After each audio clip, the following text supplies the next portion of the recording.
Hey, what's up? Kirk of Effectatron, and today I'm going to show you another lesson straight out of the Mind and Motion Animate course this time.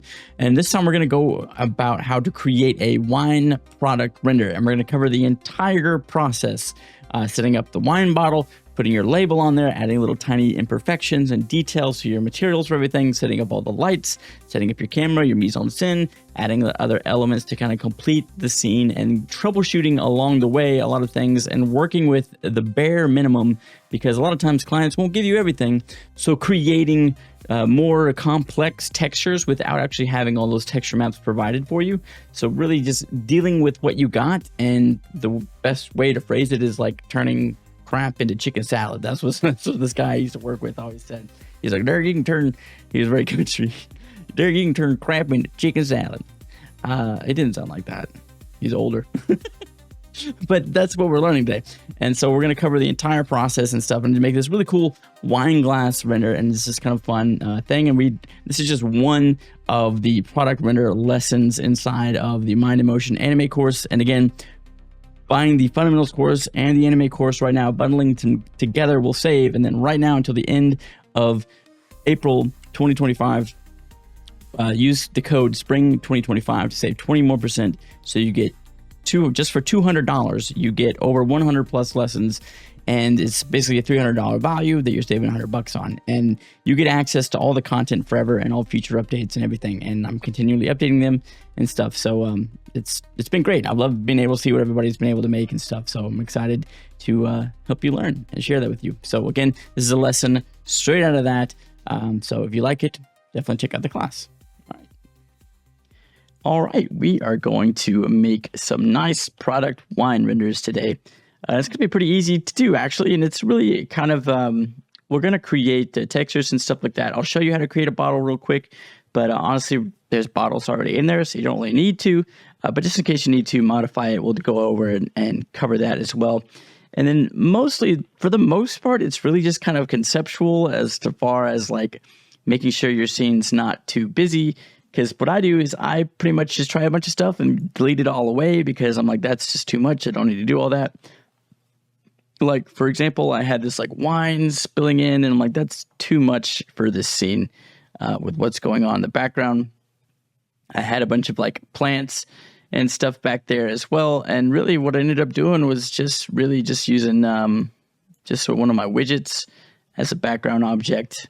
And then from there, I was like, what else do I need? And I tried a bunch of stuff in the back. I was like, what if I just put two big spheres up there? I'm like, that actually looks pretty good. Make them kind of bubbly. It fits in. It feels good. It just needs to be like something in the background that's there to redirect your eye back to the bottle and create that contrast, but not something that your eye is going to linger on. So you want the focus of the shot to always be the product for the client. The client wants you to look at the product. Everything needs to not distract from the product, but complement the product and make it look nicer. And so this helps, this little reflection helps this pop out, stuff like that. So we'll go ahead and cover creating this really quickly. I say really quickly. Honestly, for a client, product shot, it is pretty quick. So let's go ahead and get started. So open up a new scene. And the first thing we're going to do is open up the asset browser, and we're going to type in wine. And here you'll see if you have a Redshift, if you have Max on 1, you actually have access to several wine bottles that are already Redshift ready. Feel free to grab those if you can. But if you're like me and you don't have Max on 1, we are limited. We can't do our Zinfandel. We got to make our own color. But we have this wine bottle scene here, which is nice. So we're going to grab this wine bottle scene and open it up. And that opens this up. Obviously, it's not Redshift or anything. We don't have any Redshift stuff on it. So what we're going to do is just grab this bottle. We hit Control-C to copy it. Come back in here to our Redshift scene and paste it in. Okay, delete this ball out of the way. And here's our bottle here. And we have this shape here. It's totally fine. We have all of our materials. We're not going to convert them. It doesn't really work that well. So we're just going to replace them using assets from them and kind of make it our own. And then lastly, the last thing we want to do is let's go ahead and create a new material here. And we'll open this one up. And this is going to be our label. And if you look down here, when I search for wine, down here at the very bottom, we actually have this like Chateau Fordy, you know. So we're going to grab that label and just bring that in. And you actually have all kinds of wine labels here that you can play with. So feel free to drag different ones. This is like an opacity one. Pinot Noir, we've got labels, all kinds of things. So there's actually plenty to play with here that you can actually just use your own. And most of these, it seems, are probably from that Redshift one. So I'm going to assume that, they're actually probably pretty good and pretty fun to use. So we're going to go ahead and use one, though it's like the client gave us a JPEG of their logo and we don't have the vector file. We don't have the PNG or anything. We just have this. And so that's what we're going to go with. This worst case scenario, because sometimes that happens. The client's like, here's a logo. And, it's literally a JPEG from their website or something. And you're like, okay, how am I going to make this work? So we're going to figure out how to make that work and everything, and we'll be good to go, and we'll be fine. It'll be all good. Don't sweat it. Have a glass of wine while you do this tutorial. So let's go ahead and talk about how this bottle is made. Very nice. It's simply a bottle. It's got a label that's just built on top of it. And then we have the bottle itself. From what I assume, the way they built this bottle label is they built the bottle, and then they selected the faces, and then just, right-clicked and said extract or split, whatever it is, split, and then, shrunk it down a little bit and moved it right in front. So this bottle is nice because, we have the bottle here, and then we actually have the liquid inside the bottle we could turn off, and you can see we actually have thickness to our bottle. So you can kind of see how that works, and there's a couple ways to create a bottle like this, and we'll cover that real quickly. And we kind of did earlier. It's we either can create this via a spline sequence like this. We'll do a circle.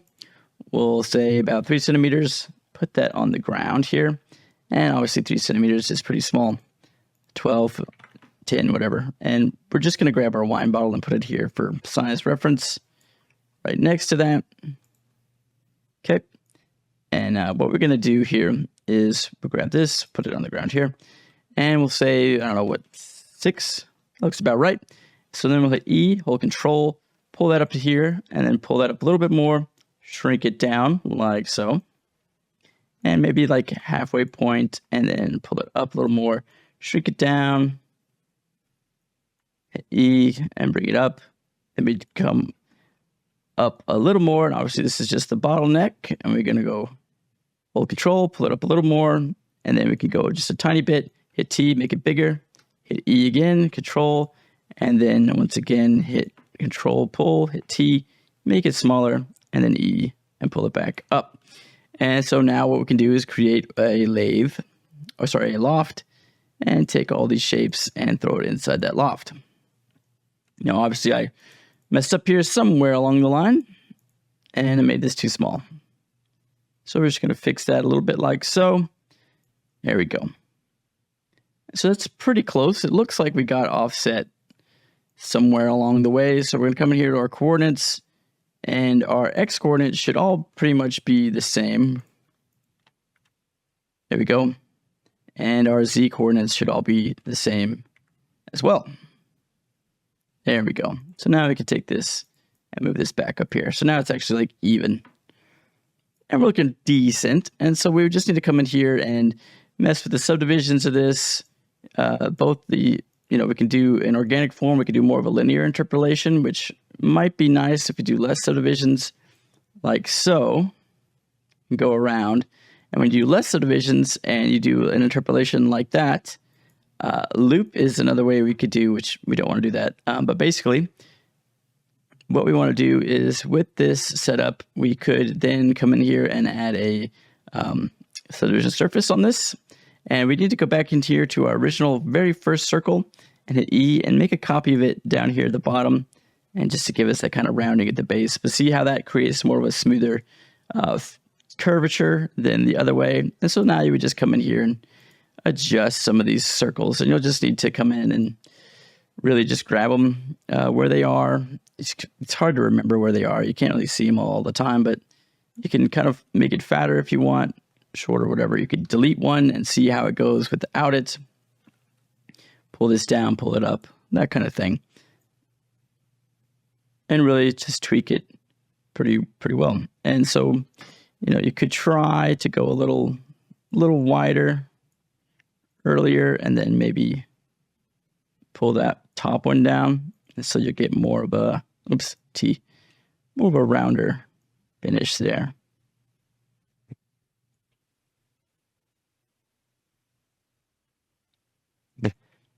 And again, so that's one way to do it. Another way to do it would be to, use the spline tool.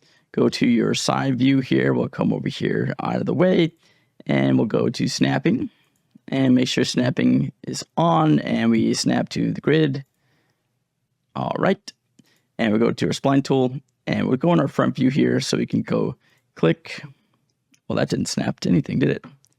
Snapping on. Turned it off on accident. Click. We'll go over. Click. We'll go up. Click. We'll curve in like so, and then we'll go up, click, and over click.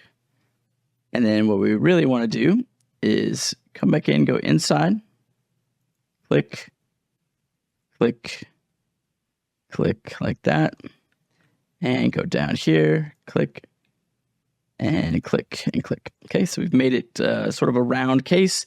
Now we will need to come in here, and I always hate how it's like spline tool just wants to stay on. It never wants to go away. So let's go ahead and fix these handles a little bit. Turn snapping off before I get really annoyed. There we go. And we'll definitely fix this one. Hold shift, grab that handle, and pull it up. Maybe, yeah, we don't need to curve it much at all, do we? We can bring this one out a bit and curve it a little softer. We might need to go up a little more. And bring this up a little more too. And curl it just a bit more. Not so much like that. It would be a little more precise when we were building it. And probably if the client does have a model, you would put an image behind here, which we could just throw it on a plane and put it behind there. Just make sure your plane is the same dimensions as the picture. So if it's, square, make it a square plane, put it on there, and then you could just have it in the background to trace on top of. So before we throw this into our lathe, we need to make sure that all of this is set up on the y-axis. So we're going to grab the whole thing, and we want, I guess it says it's 0, but we actually want all of our lines here to be at 0. So we're going to hold shift, just select them all with our tool here and hold shift and slide them over here. And we want them to be right on 0. So hold shift will lock that in right on that y-axis. So now when we throw that into the lathe, it's going to wrap around just like that. So obviously you can see this is huge. We don't want it to be this big, but we can scale it down and bring it down here next to our bottle. Like so. We've got a moonshine jug, which is fine. But the cool thing is with this lathe is we can actually come in here and just, adjust it same as before. So we'll just take all this. We'll take all of these, shrink it down a little bit, of course, move it back over so it snaps in the middle. Sorry. There we go. Like so. And then we could probably come in here and select let's just select these ones here and bring those in. And then these ones here, bring those in. And we'll probably need to, fiddle around with the edges of this and stuff. So you would do it a little cleaner. Obviously, if you had an image, it'd be a lot easier to do that. But basically, this is the idea. And we take this, hold shift. There we go. And now we have another bottle that we can control. We've got thickness of it on the inside and stuff, which is the main thing that you'd want to worry about. Obviously, we have to finagle this a little bit better here. We're curling out. We don't want to do that. Like so. There we go. So now we can adjust that a little cleaner. And when we throw that into a glass, we'll have like an actual thickness to it, which is nice. So there you go. All right, but we're going to use this one here because, why not? It's easy. It's there for us. So what we need to do is start replacing things on this and making things more of a Redshift scenario. So we're going to go ahead and change everything to Redshift. In this one, we've added our Chateau de Fordy here. Boom. And so what we want to do is we want to use this, obviously, to drive the color of the label, firstly. So we're going to go ahead and take this, and we're just going to hold Alt and drag this over the label. And that's going to replace that for us, just like that. We can go ahead and open up the Redshift render view here. And we're going to get the render there. You'll see it, but it looks weird because, obviously these aren't Redshift materials. It's going to try to render them out, but they won't look right. But this is good enough so far for this, which I'm happy with.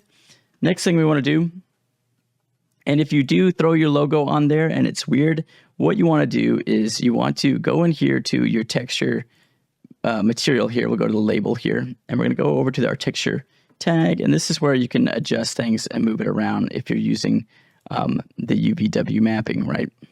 Or if you're not using UVW mapping, you can change it to like flat, and then you can really come in here and, put it in right where it needs to be. If you need to squish it down or tile it or whatever you want to do, you can, like so. So if it came in a little weird, but because it's from C4D, it's coming in correctly. So we can just leave this at UV mapping. But if you wanted to, and you needed to, you would say, turn tiling off and use flat. And then you could come in here and really, adjust it however you wanted to. And what I would suggest doing is making it square, because that's probably what's going to work the best, especially with UV mapping. Okay, so anyway, UV mapping. Cool. Putting it where it goes. Nice. Now let's go ahead and create our glass for our bottle. We'll call this glass. We'll label this last one label. We'll come back to that one because we're not done with the label at all. And for the glass, we're going to make this just the tiniest hint of green. Turn that down. And we're going to come here to the transmission. And once again, make it just the teeniest hint green. A little bitty amount green. There we go. Lower this down to like 0.1 and lower this down to like 1.4. And we're going to hold Control. Hold Alt and click and drag that over the bottle. And there we go. And we're already going to start seeing quite the difference here. Ta-da! Our glass looks more like a glass bottle. That's looking good. Now we need to do the wine in the cap. Well, actually for the wine, all we need to do is come in here. And once again, we've typed in wine. We actually have wine. And if you want to do a white, you can do that, or a Zinfandel, or this red one. Red wine, which we can use. We're just going to grab that, pull that in, and hold Alt and drag that over the wine. And that looks pretty good, but I don't love it. I actually want to do like a lighter wine. So I'm going to just take this color and lighten it up to something more like this. And then I'm going to really increase the depth of this a little bit more to make it a little lighter.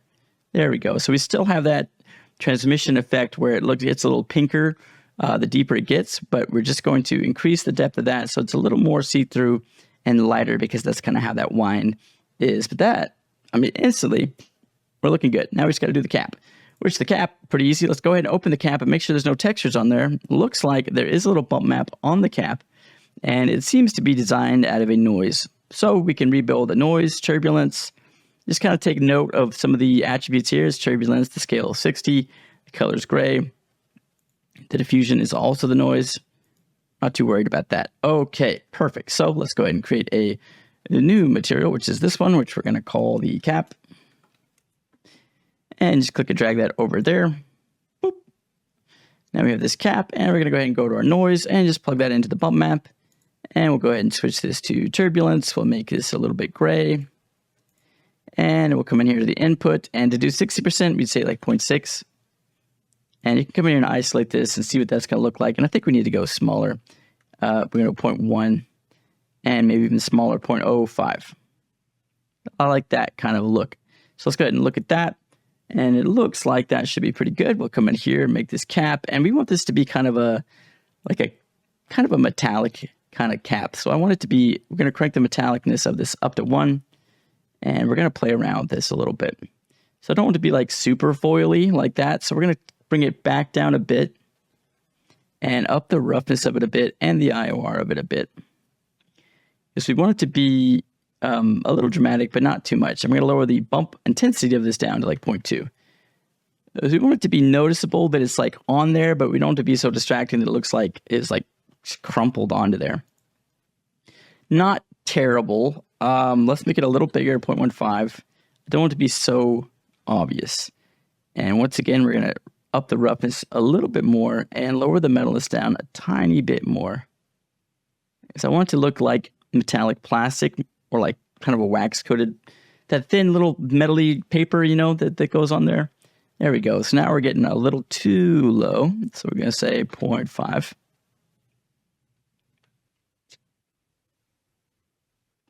That's looking pretty good. We can come back to that. Let's isolate this. And let's just say, instead of turbulence, let's do FBM. I like FBM a lot more. Let's go ahead and try that. And we can come into our bump and make it like -0.5 and 0.5 for the new ranges. So maybe we can get a little more detail out of it without it being too weird.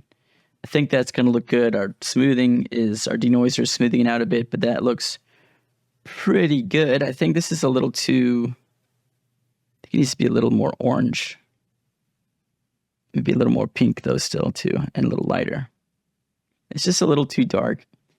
And we can always finagle these things later, but there we go. I like kind of a lighter pink. There we go. And maybe make it a tiny bit more metallic.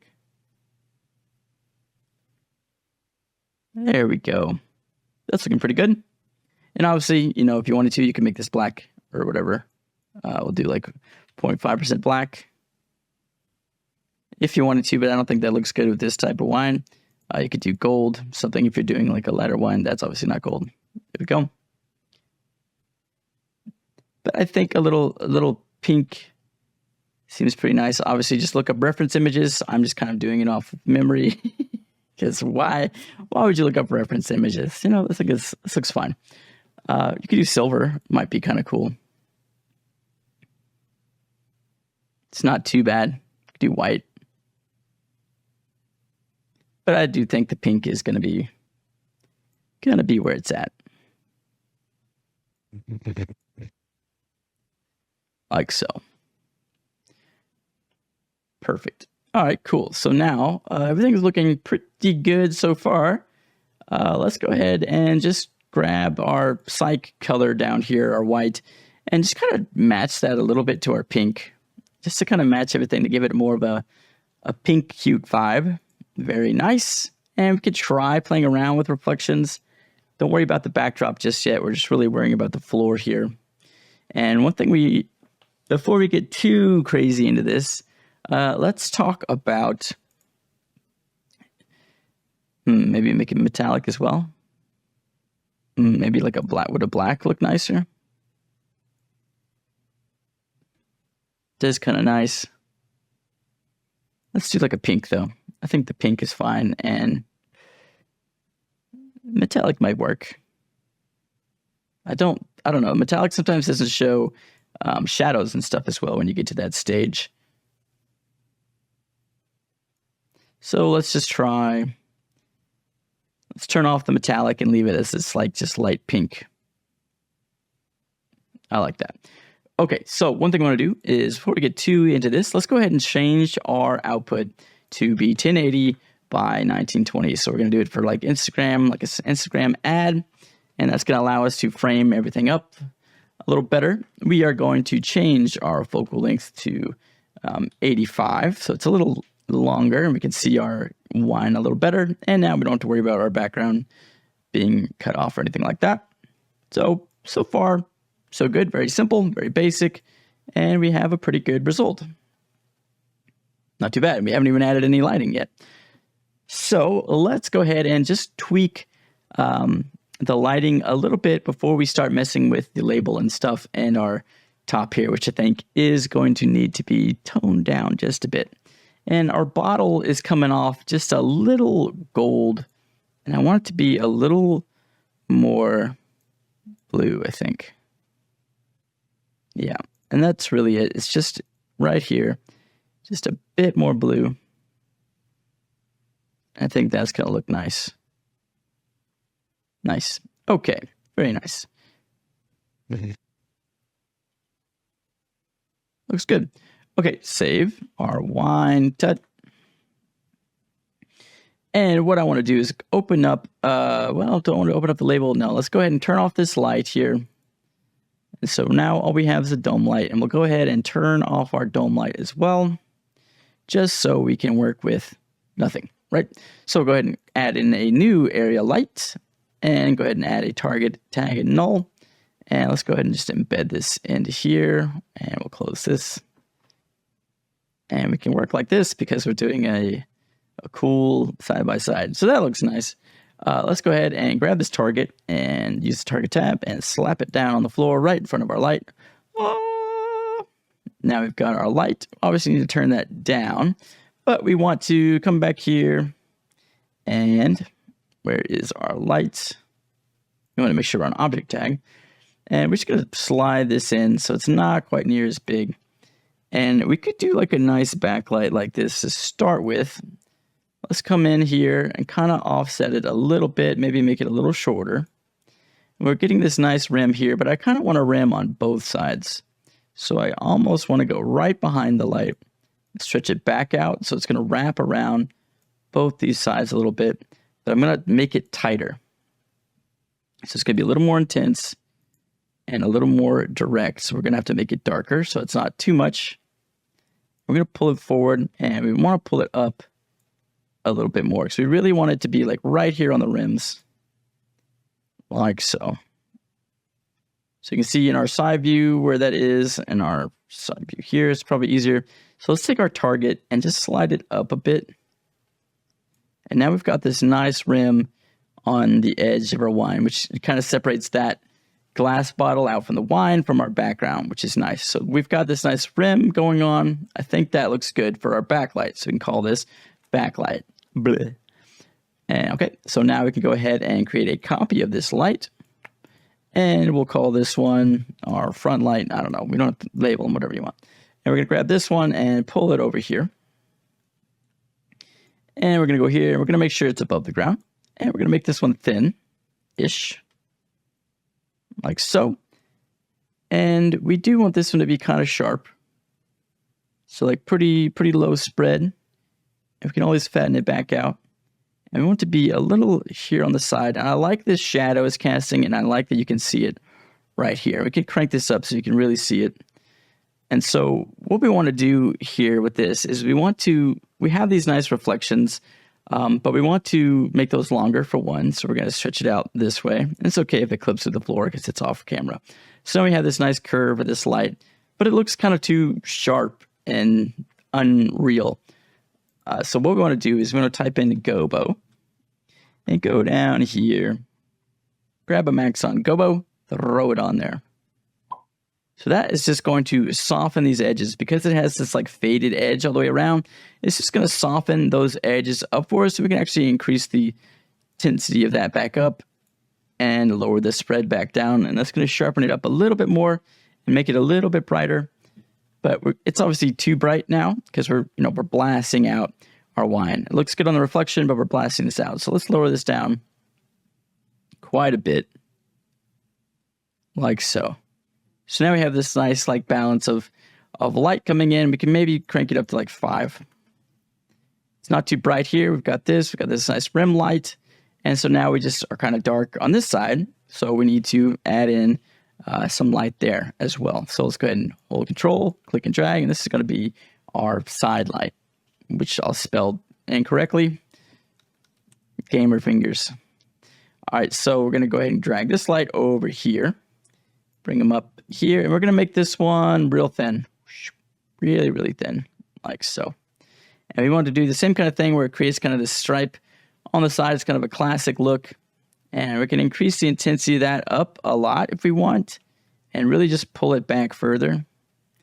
And that's going to give us like a little bit of a shine across the whole thing. And it might be too much. So bring your light back down. And really, here's the thing. Do you want this one to be sharp? Probably not.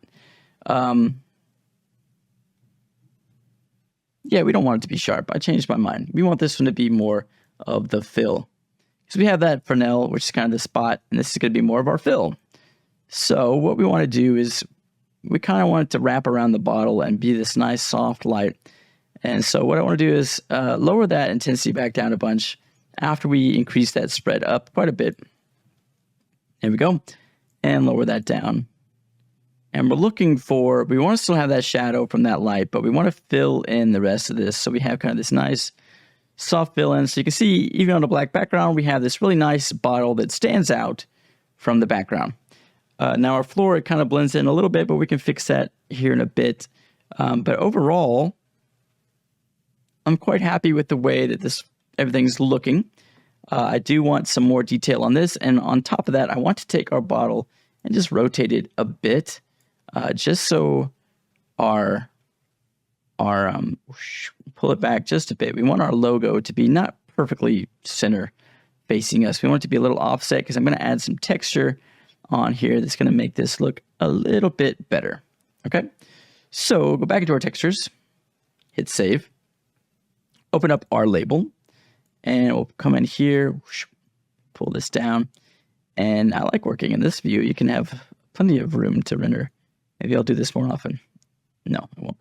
But we've got our map here. And what we can do with this texture map, we don't have anything else available except the color texture map. But because it's black and white, we actually can get a lot of good information out of this inside of Redshift. We could use third-party softwares like Photoshop and stuff to create this, but we can also do it inside of Redshift. What are the benefits? Not a lot. If you're doing it with a ton of materials, it'd be better to just make the images out of Photoshop and bring them in. Whereas, so Redshift doesn't have to like do the processing for it. But if it's just one or two materials, totally fine. Not going to make a difference. So what I'm talking about is we're going to use this information to create a bump map and a reflection map. And so what I want is I want my font to pop out a little bit. So basically, I want to grab this, throw it into a ramp, Alt input, and isolate that. And we'll see, we might have to refresh a bit, but you see basically what's going to happen here is everything that's white, it's going to be pushed out.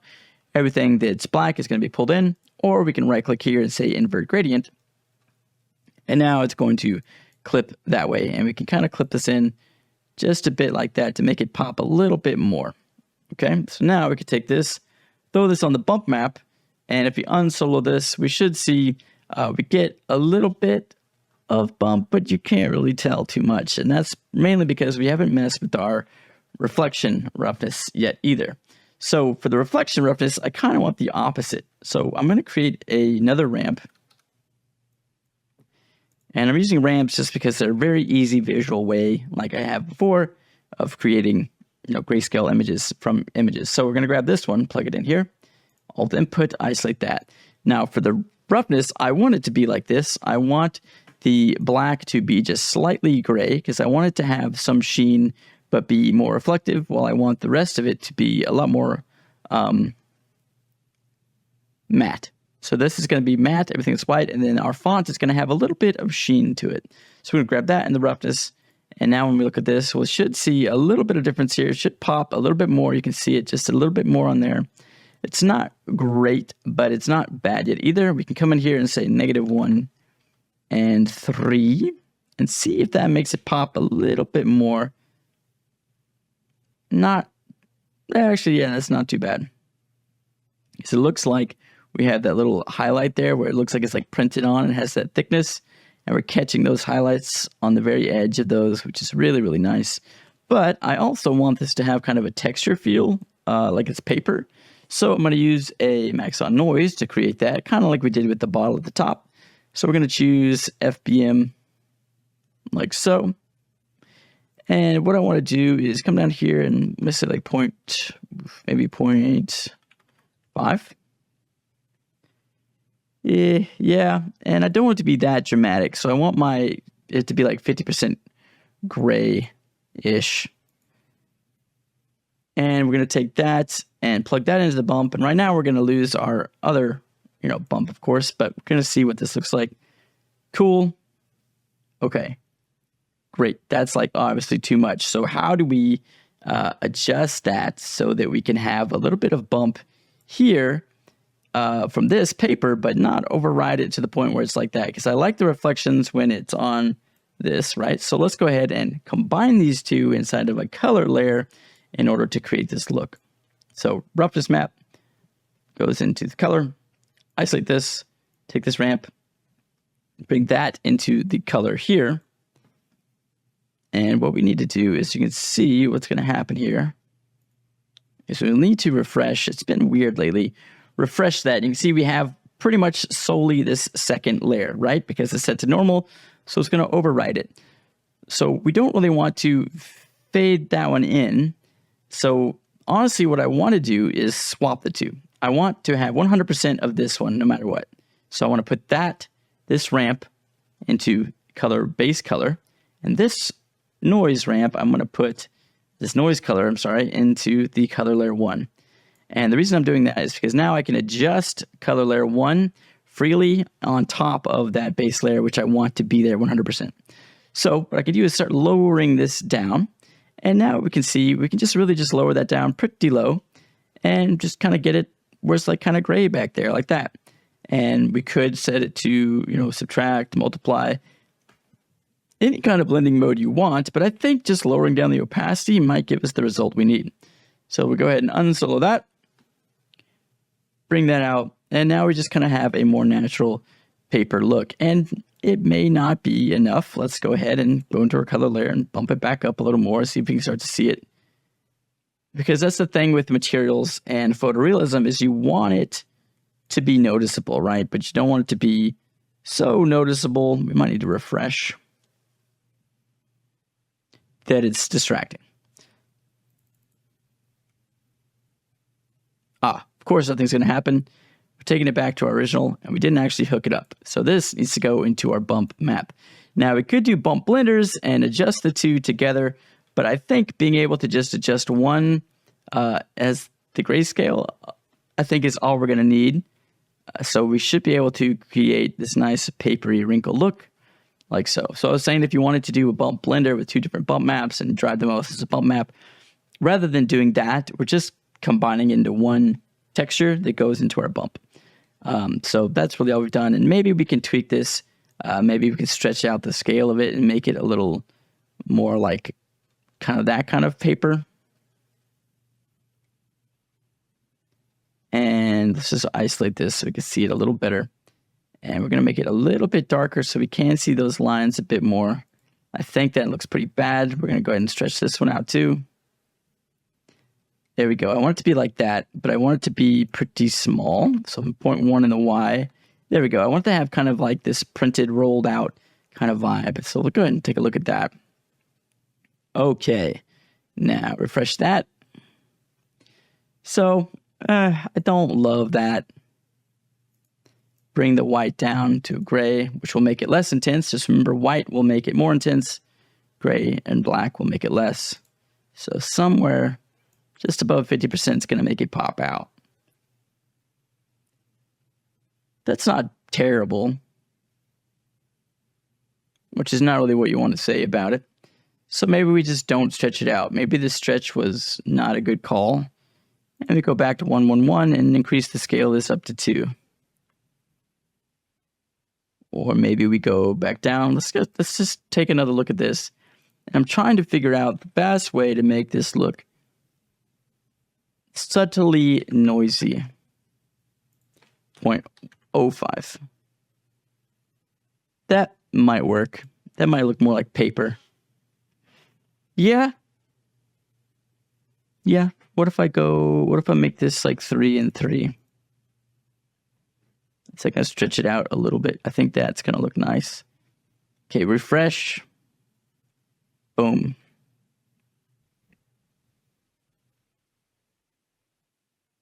Nice. We're getting this weird effect here from, I think, the shadow and the smoothing. Yeah, I just need to fill that in a little more, like so. And we'll take our denoiser off later, and I think we'll fix that. But that looks pretty clean and good. I mean, that's a good shot right there. If you posted that, I'd be like, that's a nice photographer there. Let's go ahead and go to our cap. And for a bump here, we're just going to lower it down to like 0.3. It's just a little too intense. We're just going to bring it down a smidgen. And maybe take the reference up to like 0.4. There we go. Just like that. Nice. Okay, so now we just kind of worry about, we've got it lit. I think it looks good. Now we worry about building the set around it without distracting from it. So we've lit our subject and our key light, which is what we want. It looks good. Yeah, so now conceptually, you have to decide what you want to do. Do I add plants in there? Do I create shapes for the background? Do I want to create a liquid swirl, or do I want to have a glass of wine next to this? What do I want to do? So that's kind of the troubleshooting thing. you want. Do I want to throw a gobo on here and make it too moody? Honestly, I think we could try a gobo. Let's do that before we add a bunch of other stuff in here. But I think with gobos and stuff like this, they're just going to end up being a little bit too intense. So let's take our target, once again, take our target, throw it like on the ground right behind it maybe. And we will grab this, pull this up this way, and we'll grab like, what about like palm tree gobo or something like that maybe? We'll grab one of these gobos. It's not bad. It's not bad. I'm not sure it's adding anything to it, but it's not the worst gobo, not the worst look. Maybe we could do more of a palm tree, like isolated look. Okay, so now we need to figure out kind of where this is. We'll do 50 by 50, make it smaller. And it seems to be pretty bright and not wanting to create shadows. Try a different one. Not awful. Take our gobo and raise it up so we can stretch it out a little bit and take our light back a bit. I don't know that we need it. It's not bad on the bottle. I think that actually looks okay. I'm going to soften this up like a little bit, 0.02, 0.002. Just to soften that up a smidgen. And that's not bad. We can live with that. Adds a little bit of depth to it.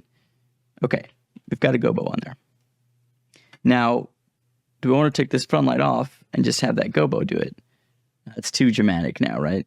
Now it's like a sensual, like, you know, feels naughty. But yeah, let's take that and maybe we can lower it down like a little bit though and make it a tiny bit naughty. I gotta stop saying that. It's a weird word. Okay, that's fine. I'm okay with that. And so now we can decide, do we want to add like a wine glass? We go back into wine and we can say, oh, actually this is a Redshift wine glass right here with what looks like the Zinfandel material built into it. So we might could steal it from earlier. But yeah, let's grab that wine and pull this in right next to this. Whoop. Hello. Hi. That's a red. Get it out of here. Swap it with our wine. Alt, click and drag. Voila. You don't drink Zinfandels out of glasses like that, though, do you? I don't know. I don't know, and I don't care. But you should pay attention. That's too close. I don't like it. Put it behind the bottle. We're getting these weird, like, tangent lines. Am I floating? Why does it look like I'm floating? Whoop! Zoom in so I can see what I'm doing. Right behind the bottle. Not in the shadow of the bottle, though. Maybe just offset right in front of it a tiny bit. Okay. And then we need something to make this pop. This isn't bad. I don't love that wine glass. So I'm going to mess with it, because why not? We'll grab both of these, connect them into one object, and just hide them both just for now. And we'll grab this object, and we're going to start deforming it. And we'll do a taper, and we'll fit it, and then we'll warp it and see what we can do. Make it a goblet. Now we're talking big old Texas pour. Let's go ahead and make it tight. Now it's like more of a champagne flute. What am I doing? What do I even want this to look like? Like a goblet like that? I can shrink this down so it's squishing it, like that. Ooh. That's gotten strange, though. Something like that. Look at that. It's kind of fancy, kind of effed up, though, a little bit. We should... Oh, boy. That's not awful. And I'm just messing with stuff I shouldn't be messing with, honestly. At this point, and maybe we don't. Maybe we don't mess with it. Maybe we leave it be, and we mess with it later if we want. But we'll leave it for now. But we'll mess with it later. But that's what we do. That's the process, right? You try things. There's nothing wrong with doing something and then completely deleting it, even if it's like 30 minutes later. It's totally fine. This looks nice. Let's add, like, we can light up our background, right?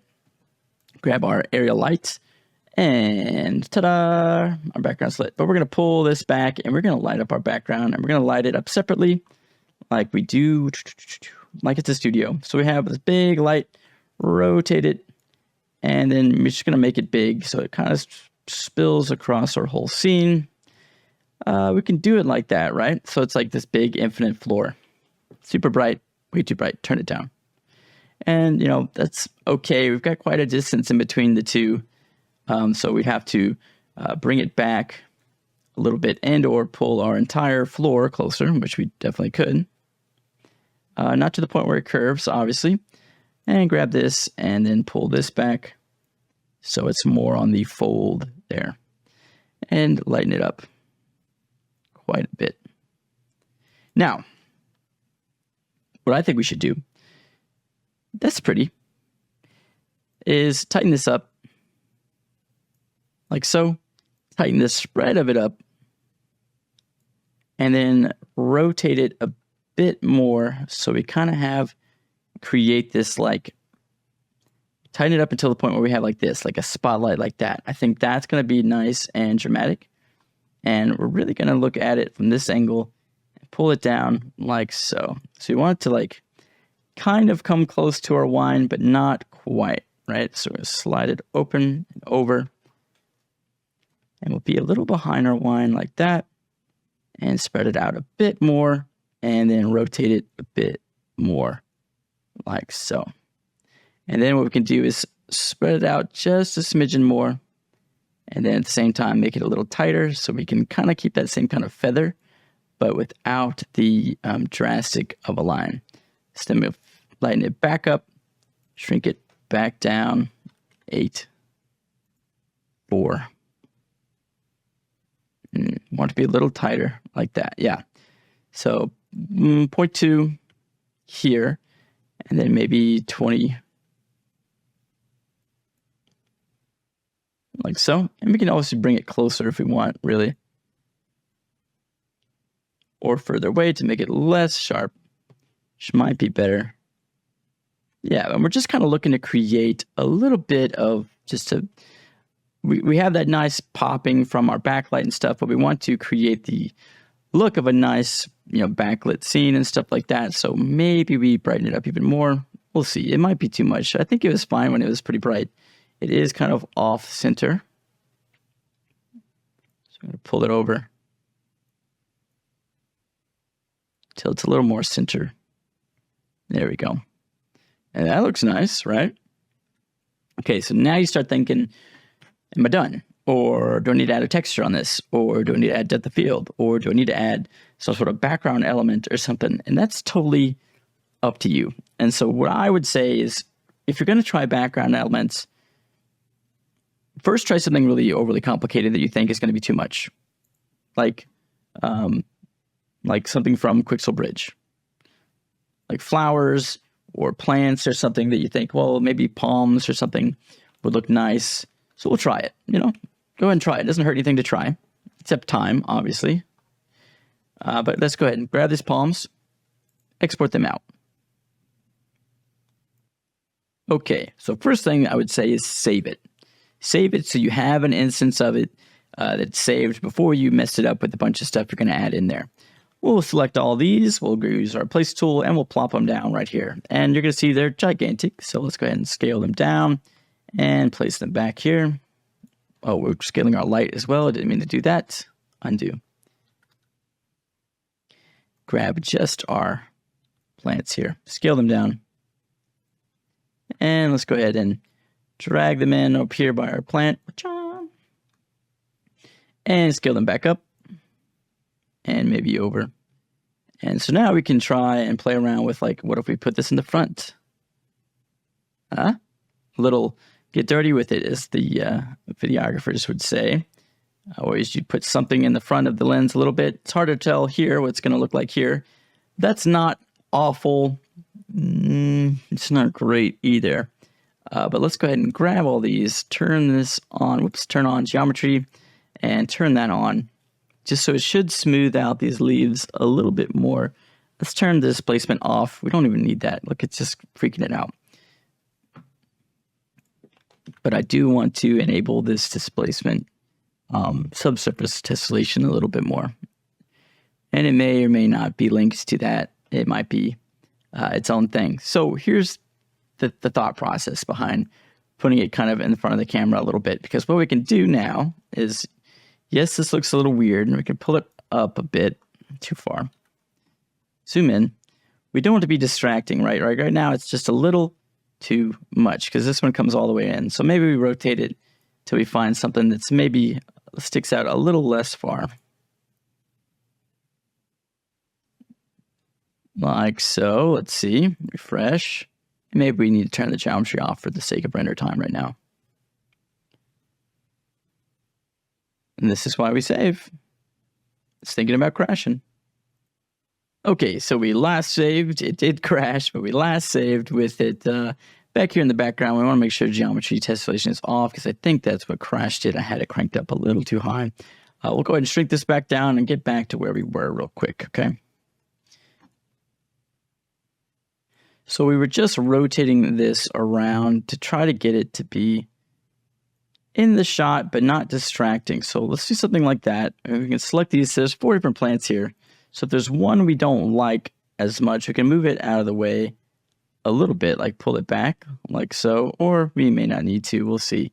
But maybe something like that. And obviously here it's gonna look one way, but when we look at this with the render view, won't be that fat and thick. Obviously it'll be more like a palm leaf. And yes, it may not look great off the rip. Oof, it doesn't look great off the rip at all, does it? But let's go ahead and try something here. We'll bring them back in a little more in frame. Rotate it around one more time. I want to be a little more like that, maybe. Okay, that's too much. Something like that, yeah, okay. And this top one I think is just too much. Let's rotate it around. We can kind of bend one back towards it, maybe.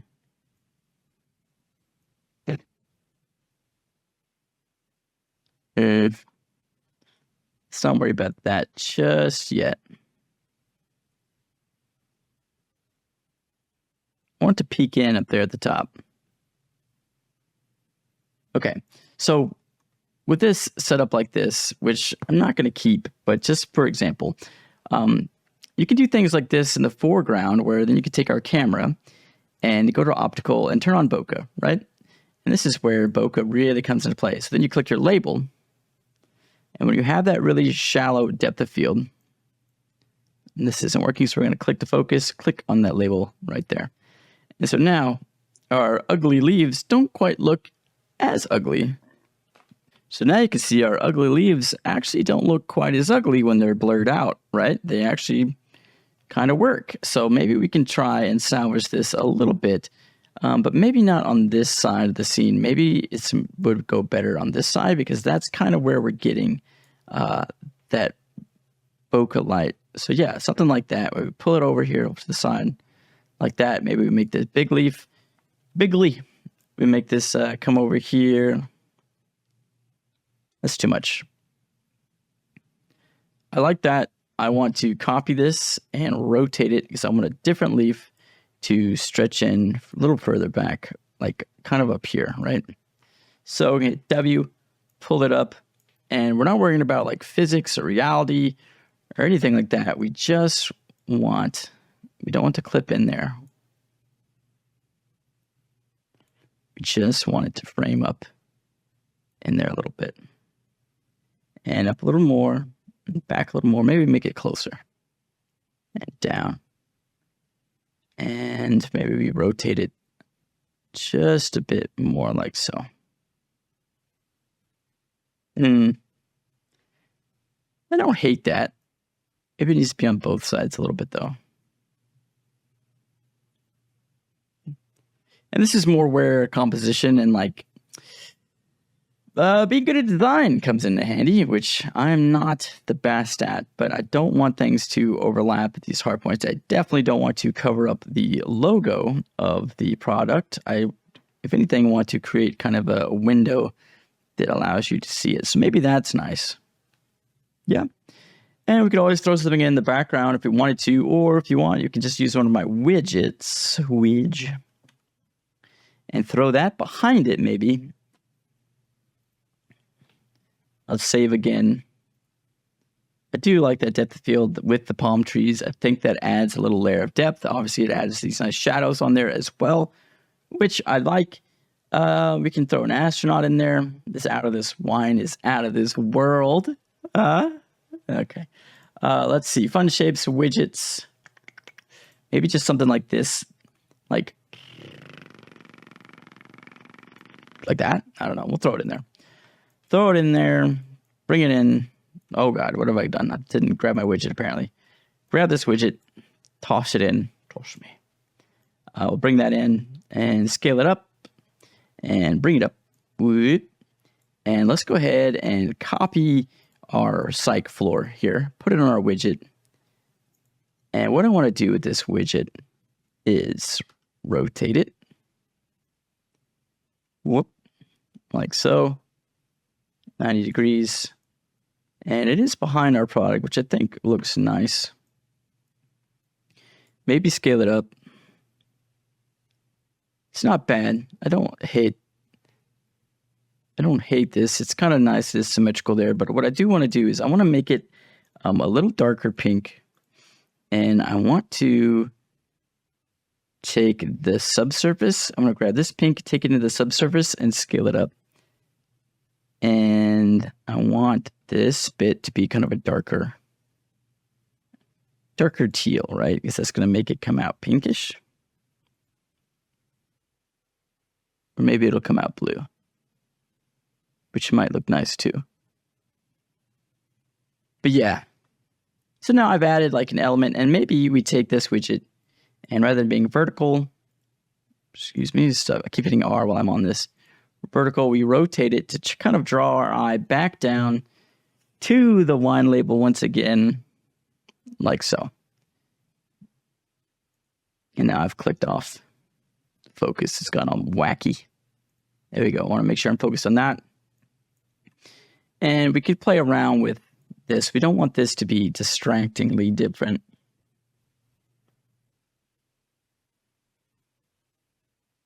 I think I want this to be just further back or something, or lighter. It's just a little too, I don't know. It's not bad. Does it just need to go all the way across? Is it because it like stops? Hit W, bring it back, and let's pull it. What if I do it like that? What if I leave the corner open?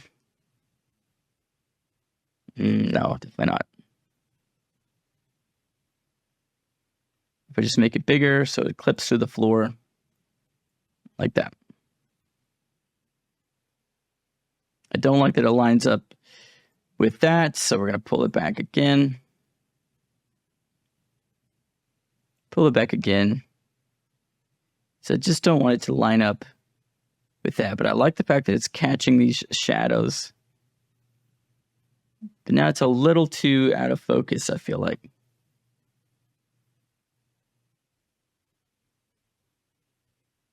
Yeah, that's not bad. Let's do that. I say that's good. Yeah, and then we come in here, do a little color correction on it. We can obviously take it into post if we want. Little contrast on here. Probably take that down. Smidge up a bit. Scroll wheel. Bring the darks down a tiny bit. Take this. I'm not sure we need that LUT, but maybe we do. Bring this up for sure. We got those nice highs, the subtle lows. Yeah, we could try bloom. I don't think we'll need it because it's probably going to just be on the, well, that looks good. Yeah, I'm happy with that. So now we just make sure we do a high enough render. We could come in here, change our denoising to Atlas single or Alta single and change it to medium at least and render that out. Let's see what that looks like. All right, that took about 13 minutes. That's what medium does, but man, I'm pretty happy with that. And we can still come in here and mess with it and post here, which is nice. I like that about the Redshift post effects. Yeah, I mean, that's pretty good. Let's file and save. And we'll say wine emotion, MM. We can do an EXR, we can do JPEG just because it's, I'm just going to post it in Discord. Why not? There we go. Yeah, that looks good though. I'm quite happy with the way that turned out. Very nice. There you go. Hope you enjoyed that. It's pretty good. I like it. I like the subtle reflection. See on the with the crinkled paper. I think that just adds that little extra bit of realism there. Super nice. Quite happy with that. And the palm tree, even though it looked janky at first, once you blurred it out, it actually looks pretty good. Quite happy with that. All right, cool. All right, let's move on to the next lesson.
Hey, what's up? Derek Kirk of Effectatron, and today I'm going to show you another lesson straight out of the Mind and Motion Animate course this time.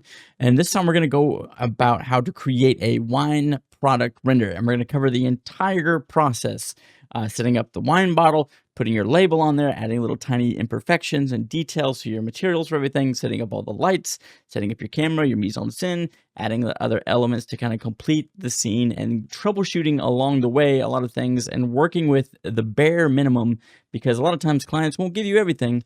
So creating more complex textures without actually having all those texture maps provided for you. So really just dealing with what you got, and the best way to phrase it is like turning crap into chicken salad. That's what this guy I used to work with always said. He's like, Derek, he was very country. Derek, you can turn crap into chicken salad. It didn't sound like that. He's older.